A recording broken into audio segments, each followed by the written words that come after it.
Olá pessoal, eu sou a Prof. Karina e no vídeo de hoje vamos resolver questões de raciocínio lógico.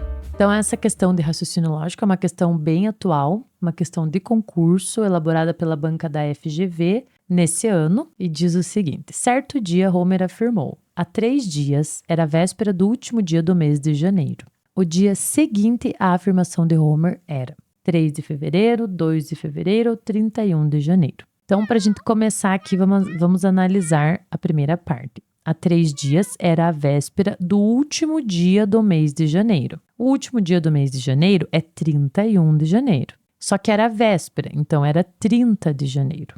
E isso há 3 dias atrás. Então, desse dia para agora, se passaram 3 dias. Então, 30 de janeiro, 31 de janeiro, 1 de fevereiro e 2 de fevereiro, né? Então, quando o Homer disse há 3 dias, ele estava no dia 2 de fevereiro. Há 3 dias era véspera do último dia do mês de janeiro. Só que a pergunta é o dia seguinte à afirmação de Homer. Então, se ele está aqui no dia 2 de fevereiro, o dia seguinte é o dia 3 de fevereiro.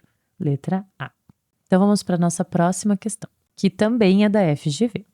E diz o seguinte: dentro de uma caixa há 30 sachês de chá que podem ser ou de camomila ou de hortelã.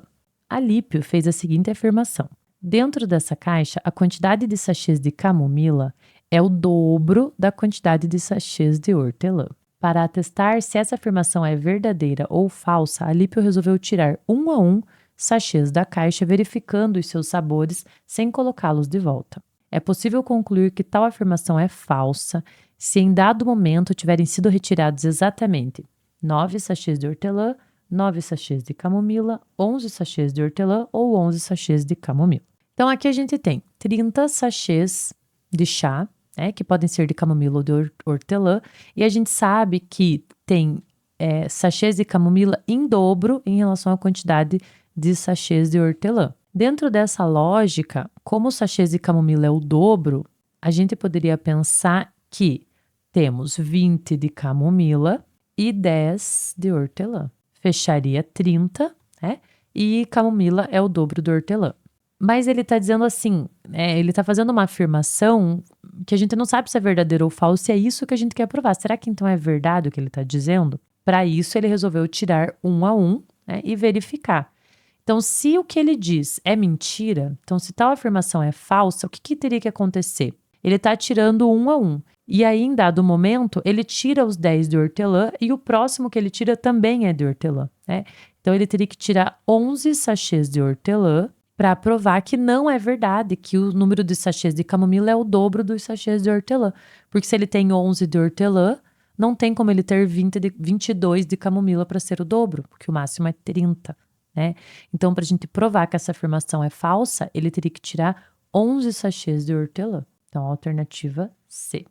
Antes da gente começar a questão, vamos conhecer alguns conceitos que são importantes para a gente poder resolver esse exercício. Um deles é sobre proposição. Então, a gente até tem aqui na pergunta, né, a proposição. Então, no raciocínio lógico, uma proposição é uma sentença, uma frase que pode ser julgada como verdadeira ou falsa, como uma afirmação ou uma negação. Então, aqui a gente tem uma proposição que é algum padre é mulher. Então, é uma frase, uma sentença que eu tenho e que eu posso julgar essa sentença, essa proposição como verdadeira ou falsa. Nesse caso, a gente quer escrever a negação dessa sentença. Então, no raciocínio lógico, a gente tem uma tabela de equivalência entre as relações lógicas, que eu vou mostrar aqui para vocês para a gente entender como que eu vou fazer a negação dessa proposição, utilizando essa tabela de equivalência. Então, vamos dar uma olhadinha aqui. A gente tem a proposição, né, e a sua negação. Então, a sentença e como que eu faço para negar essa sentença. Então, a gente tem aqui a primeira, que é uma frase universal afirmativa, que é a frase que começa com o quantificador todo. Então, se uma frase começa com um quantificador todo, essa proposição é universal afirmativa. E a negação dela vai ser particular, porque ela não vai mais ser para todos, mas ela vai ser para algum elemento, alguma coisa de que se trata a sentença, não. Então, com algum item dessa sentença, isso não acontece. Então, elas estão relacionadas. Se a minha afirmação, se a minha proposição é universal afirmativa e ela começa com todo, para eu escrever a negação, eu vou trocar por algum não. Se a minha frase, a minha proposição é uma universal negativa, então ela vale para todas as pessoas, todos os itens que eu estou analisando. Então ela começa com nenhum, ou então ela começa com todo e tem o não lá na frase, porque ela é negativa. Eu vou fazer a negação dessa proposição com o algum, ok? A gente também tem a particular afirmativa, então que vale para um item apenas, que é o algum. Então, a minha sentença começa com algum. A negação dela vai ser nenhum ou todo não. E a particular negativa começa com algum e tem o não, e a negação dela vai ser o todo.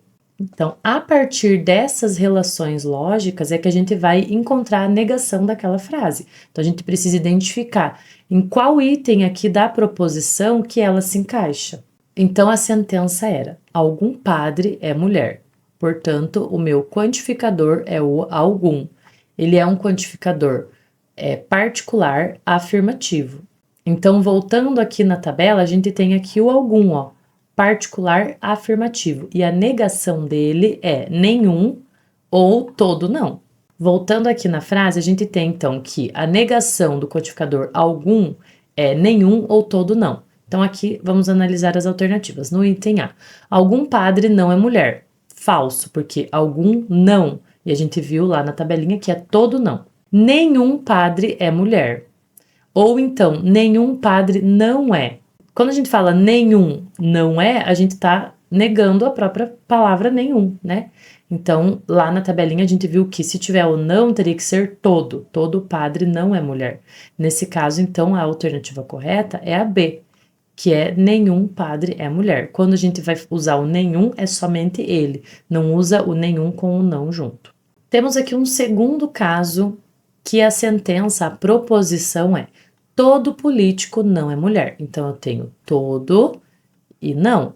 Vamos encontrar lá na nossa tabelinha qual que é a equivalência lógica, porque a gente quer fazer a negação dessa sentença. Então, todo não é uma universal negativa, uma proposição universal e negativa. Todo não. E a negação dela é uma particular afirmativa. Se eu quero negar o todo para todos, então eu vou mudar para algum, né? Todo não. Então, com todos não acontece.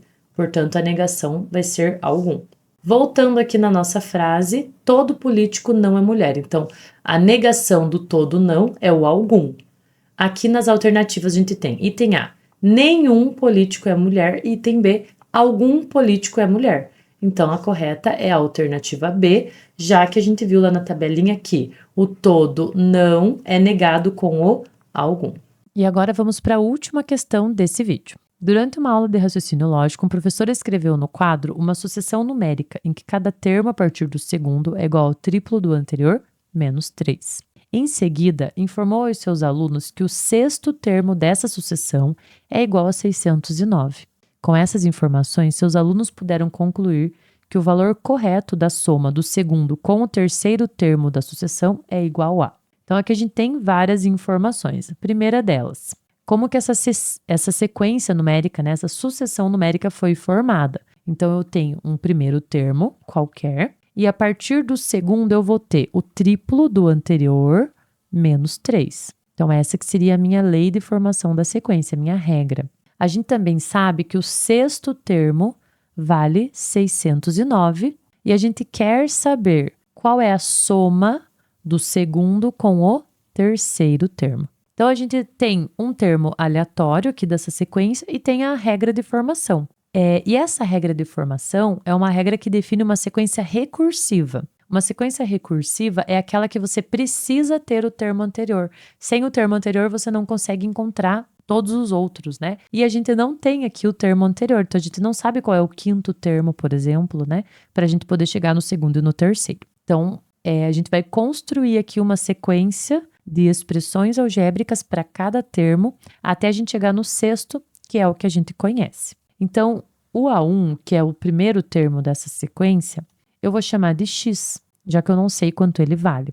O A2, ele vai ser conforme a regra, que diz que cada termo dessa sequência é o triplo do anterior menos 3. Se o meu termo anterior é x, então o próximo termo vai ser o triplo dele menos 3. Então, essa seria a expressão para o segundo termo. O terceiro termo, ele vai seguir essa mesma lógica. Ele vai ser o triplo do anterior menos 3. Só que agora, aqui a gente tem o triplo de uma expressão. Então, eu vou fazer aqui no cantinho, ó. O triplo de 3x menos 3. Eu vou ter que aqui fazer a propriedade distributiva, vai ficar 9x menos 9. Então, ficaria 9x menos 9 menos 3. Então, só essa parte aqui que seria o triplo do termo anterior, faltou aqui o menos 3. Então, 9x menos 12. Essa é a expressão do terceiro termo, e eu vou seguir nessa mesma sequência até chegar no sexto termo. Aqui na próxima, o termo 4, mais uma vez, eu vou ter que pegar o termo anterior, que é aqui o 9x menos 12, multiplicar por 3, eu vou fazer aqui no cantinho, 3 vezes 9x menos 12, e depois, com o resultado, diminuir 3. Então, fazendo aqui a distributiva, 3 vezes 9x é 27x e 3 vezes 12, 36.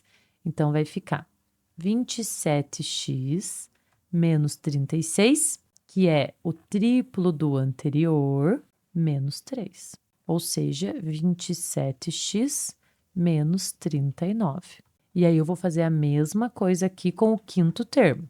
Então, o triplo de 27x menos 39 vai ser 81x menos 117 menos o 3 vai ser 81x menos 120. E, por fim, o sexto termo, que é o que a gente quer, vai ser o triplo do termo anterior, 243x menos 360 menos 3, ou seja, 243x menos 363. Então, agora que a gente encontrou a expressão que corresponde ao sexto termo, a gente sabe o valor dele, que é 609, então a gente pode encontrar o valor de x para daí determinar o segundo e o terceiro termo. Então, agora que a gente tem o sexto termo, a gente vai fazer 243x menos 363 igual a 609. Resolvendo essa equação, começo passando o menos 363 para o primeiro membro, trocando de sinal, 243x igual a 609 mais 363. 243x igual a 972. Vou passar dividindo, então, 972 divididos por 243, e o x vai ser 4. Portanto, 4 é o primeiro termo dessa minha sequência. E aí eu consigo obter o segundo e o terceiro. Então, o segundo termo é o triplo, né? Eu posso substituir aqui no x o triplo menos 3. Então, 3 vezes 4, 12. 12 menos 3, 9. E o próximo termo aqui é o triplo desse menos 3. 3 vezes 9, 27. 27 menos 3, 24. E o que ele está pedindo? A soma do segundo com o terceiro. Então, 9 mais 24, 33. Essa é a solução do nosso problema. Então, é isso no vídeo de hoje. Se gostaram desse conteúdo, assistam outros vídeos do canal. Obrigada e até a próxima.